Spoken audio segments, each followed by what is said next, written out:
Hello friends, welcome to my channel tech कीजिए। Friends, आज की वीडियो में हम लोग देखेंगे हम लोग बर्फ सूट के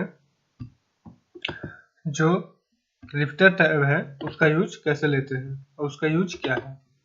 तो बेसिकली हम लोग अपना बर्फ सूट ओपन कर लेते हैं और देखते हैं लिफ्टर क्या है। सबसे पहले तो हमें इंटरसेप्ट करना होगा किसी भी रिक्वेस्ट को। तो हम लोग अपने ब्राउजर पे चले जाते हैं और ब्राउजर पे जाने के बाद यहाँ पे कोई भी वेबसाइट ओपन कर लेते हैं। मैं अपने ही वेबसाइट पे एक्सपेरिमेंट करता हूँ। मैं अपने वेबसाइट को ओपन कर लिया है। आप कोई भी बगी वेब या बहुत सारे डैम वेब वनरेबल एप्लीकेशन वगैरह बहुत सारे हैं जिनको लोकल होस्ट पे इंस्टॉल करके टेस्टिंग कर सकते हैं यदि आपके पास वेबसाइट नहीं है तो मैं यहाँ पे अपनी वेबसाइट को करने वाला हूँ टेस्टिंग।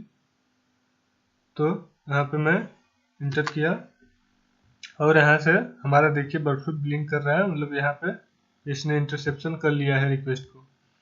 तो यहाँ पे मैं कुछ अटैचमेंट जो भी है तो देखिए फ्रेंड्स, यहाँ पे मैं अभी जो सर्च किया हूँ गेट रिक्वेस्ट इसको हुआ है HTTP पे 1.1 जो है हाइपरटेक्स्ट ट्रांसफर प्रोटोकॉल का 1.1 वर्जन यूज कर रहा है। होस्ट मेरी वेबसाइट का नाम है।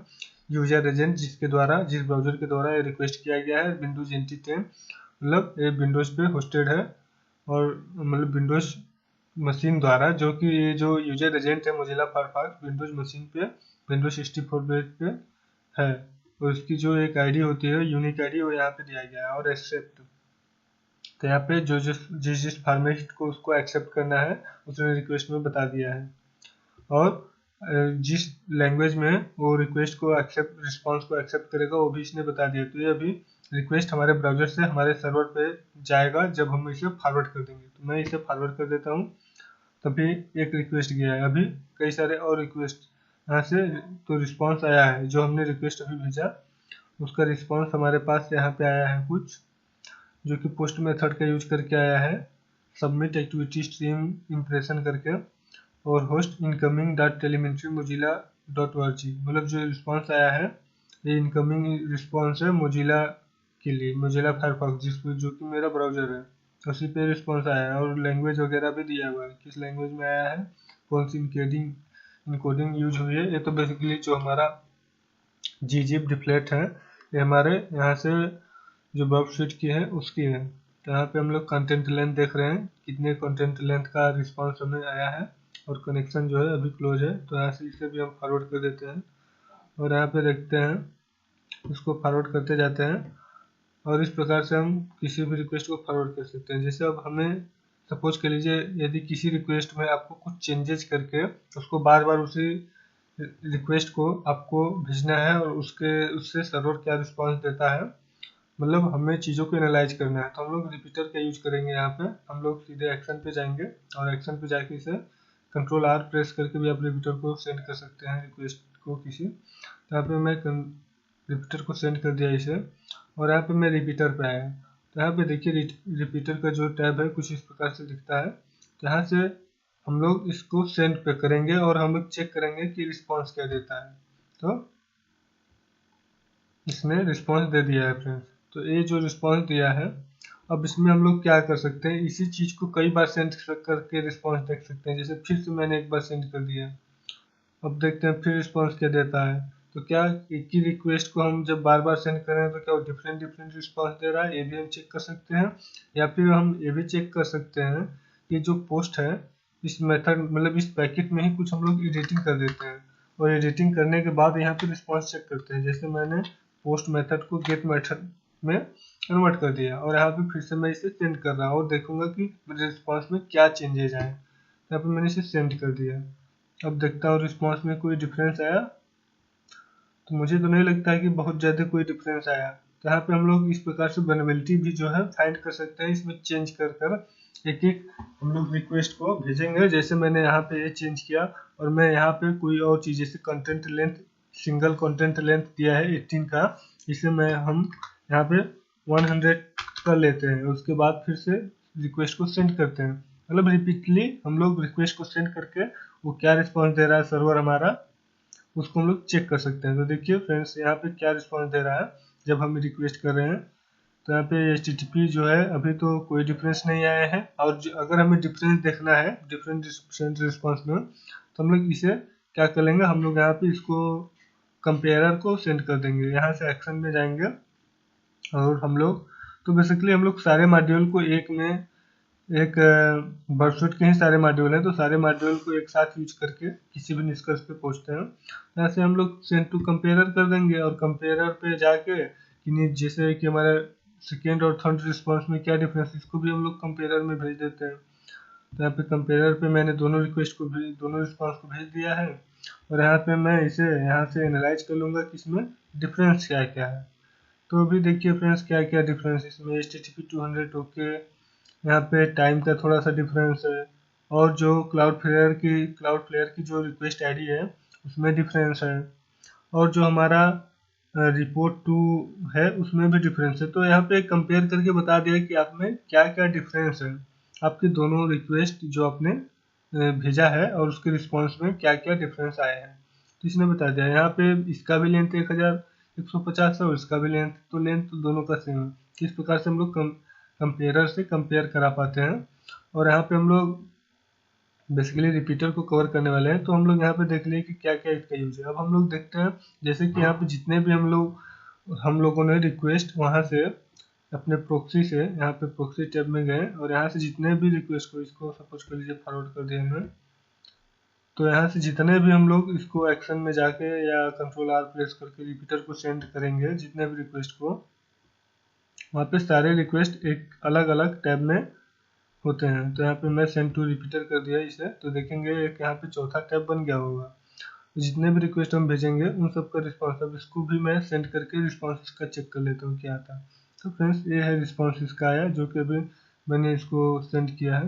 अब इसमें हम लोग कुछ भी एडिटिंग कर सकते हैं जो भी आप करना चाहें और उसके बदले रिस्पॉन्स आप लोग चेक कर सकते हैं। तो अभी देख सकते हैं फ्रेंड्स जैसे कि जो ये दिया है रिक्वेस्ट अभी मैंने, उसका रिस्पॉन्स क्या आया है, तो मैं इसे चेक कर लिया। और यहाँ पे आप लोग डिफरेंट जैसे इधर बैक जाके भी आप लोग देख सकते हैं कि आपने जो टैब दिया था उसमें रिस्पांस क्या क्या आया था और कंपेयरर में जाके आप लोग इसे कंपेयर भी करा सकते हैं इसमें बेसिकली डिफरेंस क्या है।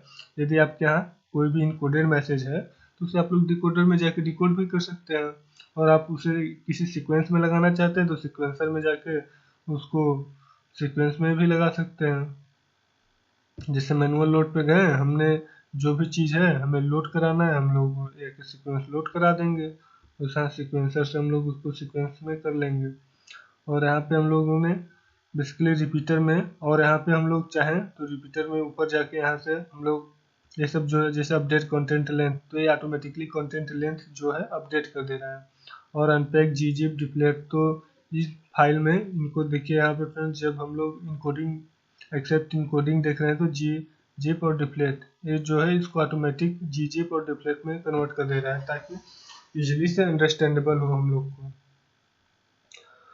और यहाँ पे कई सारे ऑप्शन है जो आप लोग यूज में ले सकते हैं। और यहाँ पे आप लोग जो है नीचे इसका जो है स्टेटस बार भी है जिसमें कि आप लोग देख सकते हैं कि जो है अभी जो मैंने रिक्वेस्ट भेजा है वो डन हो चुका है, मतलब रिस्पांस उसका आ चुका है। और यहाँ पे इंस्पेक्टर पे आते हैं, यहाँ पे डिफरेंट आप लोग फॉर्मेटिंग में इसको देख सकते हैं, जैसे ऊपर रिक्वेस्ट आया नीचे रिस्पॉन्स आया और यहाँ पे इस प्रकार से, तो इसकी फॉर्मेटिंग चेंज कर सकते हैं आप लोग यहाँ से। और यहाँ पे इंस्पेक्टर पे जाके अभी तो देखिए क्वेरी पैरामीटर तो कोई नहीं है इसमें, तो देख लेते हैं इसी में। आप लोग देखिए जैसे इस रिस्पॉन्स और रिक्वेस्ट दोनों में क्वेरी पैरामीटर है, तो यहाँ पे देख लीजिए फ्रेंड्स आप लोग कुछ भी ऐड करना चाहें यदि कोई क्वेरी पैरामीटर, आप लोग इसके विषय में डिटेल स्टडी कर सकते हैं। जैसे WCAJAX है यहाँ पे गेट रिक्वेस्ट में, WCAJAX जो है एक क्वेरी पैरामीटर है और यहाँ पे उसकी वैल्यू क्या है, गेट रिफ्रेश्ड फ्रेगमेंट, यह है इसकी वैल्यू है। हम लोग चाहे तो यहाँ से कोई और वैल्यू भी ऐड कर सकते हैं, वैल्यू का नेम देना होगा। जैसे मैं ऐड करना चाहता हूँ WCAJAX और यहाँ पे मैं कोई और उसकी वैल्यू दे देता हूँ नीचे, तो वैल्यू में दे दिया गेट, फिर से मैं वही रिक्वेस्ट दे देता हूँ और उसके बाद मैं जो का रिस्पॉन्स जो आएगा उसको मैं चेक कर सकता हूँ। तो यहाँ पे बस मैं गेट रिफ्रेश कर देता हूँ और अप्लाई कर देता हूँ। तो ये हमारा जो है देखिए फ्रेंड्स यहाँ पे जो हमारा एक पैरामीटर और था अब वो सेट हो गया है। अब यहाँ क्वेरी पैरामीटर्स 2 हो गए, अब फिर से इसको मैं यहाँ से सेंड कर सकता हूँ और वो क्या रिस्पॉन्स देता है सर्वर, उसको चेक कर सकता हूँ। देखिए फ्रेंड्स सर्वर ने जो रिस्पॉन्स दिया है उसको वो यहाँ पे आ गया है। तो इस प्रकार से बॉडी पैरामीटर में भी हम लोग कुछ चेंजेस कर सकते हैं और उसमें कुछ ऐड कर सकते हैं।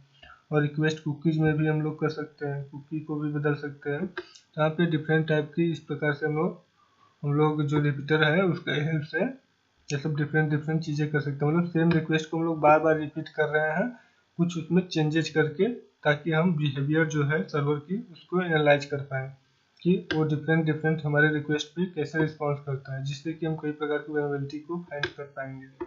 जैसे कि होता है कुकी पॉइजनिंग हो गया, और HTTP और रिक्वेस्ट फॉर्जरी हो गया, क्रॉस साइट स्क्रिप्टिंग हो गया। हम लोग ऐसे ही कोई यदि हम लोग चाहें तो इसमें जावास्क्रिप्ट भी इंजेक्ट करके उसको सेंड करेंगे और उसका रिस्पॉन्स चेक कर सकते हैं। तो जावास्क्रिप्ट के लिए आप लोग सिंपली आप लोग हेड में भी जो है, जैसे ये हेड का ही पैकेट होता है, तो उसमें आप लोग कहीं भी जावास्क्रिप्ट लिख सकते हैं। बस हमें स्क्रिप्ट टैग का यूज करना है। बेसिक यहाँ पे हम लोग स्क्रिप्ट टैग का यूज करके, जैसे यहाँ पे मैं स्क्रिप्ट टैग का यूज कर लेता हूँ और उसके अंदर मैं लिख दिया अलर्ट। कोई भी एक मैसेज अलर्ट डाल दिया मैं, और अलर्ट में डाल दिया मैंने हेलो। और मैं इसको फिर से जो स्क्रिप्ट है उसको बंद कर लेता हूँ, और यहाँ से मैं इसको फिर से सेंड कर दूंगा। और सेंड करने के बाद मैं देखूंगा कि इसका रिस्पॉन्स में क्या कोई डिफरेंस आया है या नहीं। तो मैंने बेसिकली उसको भेज दिया है और देखा इसका रिस्पॉन्स में अभी भी कोई चेंजेस नहीं है। तो मतलब जो एक क्रॉस साइट स्क्रिप्टिंग है, इस पर नॉर्मल लेवल की क्रॉस साइट स्क्रिप्टिंग नहीं पॉसिबल है।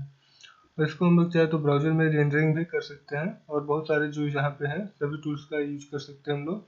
तो यहाँ पे हम लोग देख लें कि जो रिपीटर है इस टैब के यूज क्या है। रिपीटर टैब का यूज एक ही रिक्वेस्ट को हम लोग बार बार रिपीट करने के लिए करते हैं बेसिकली। तो फ्रेंड्स आप लोग समझ गए होंगे। और यहाँ पे हम लोग जाके हिस्ट्री में जो होता है, यहाँ पे प्रोक्सी में गए, और यहाँ पे जितने भी इसको है हम लोग ब्राउजर में करके भी इसका रिस्पॉन्स चेक कर सकते हैं। जैसे ओपन ब्राउजर करेंगे तो यहाँ से इसका जो क्रोमियम ब्राउजर है वो ओपन हो जाएगा, और HTTP हिस्ट्री में जाके यहाँ से भी हम लोग किसी भी रिक्वेस्ट का जो है रिस्पॉन्स को देख सकते हैं। और यहाँ पे इसको हम लोग सीधे अपने जो रिपीटर है उसको सेंड कर सकते हैं। बस हमें Ctrl+R प्रेस करना है या राइट क्लिक करके सेंड टू रिपीटर करना पड़ेगा। तो हम लोग यहाँ पे हिस्ट्री में भी जाके जितने भी हिस्ट्री में हमारे बने हैं सभी का हम लोग क्या रिक्वेस्ट गया है यहाँ से और क्या रिस्पॉन्स दिया है सर, वो सभी चीज़ों को हम लोग चेक कर सकते हैं। तो इस प्रकार से हम लोग सब चेक कर सकते हैं। वेब सॉकेट हिस्ट्री में जाके भी हम लोग जो एक सॉकेट हिस्ट्री बनी हुई है उसको भी चेक कर सकते हैं। यहाँ पे डिफरेंट ऑप्शन है, ये तो फ्रेंड्स मैंने पिछले में भी कवर कर लिया है। तो यहाँ पे हम लोग देख रहे हैं रिपीटर का बेसिकली यूज क्या है। तो फ्रेंड्स थैंक्स फॉर वाचिंग। यदि ये वीडियो अच्छा लगा हो तो आप लोग इसे लाइक करिएगा और अपने दोस्तों के साथ शेयर करना जरूर कीजिएगा, और चैनल को सब्सक्राइब कर लीजिएगा। Thanks for watching.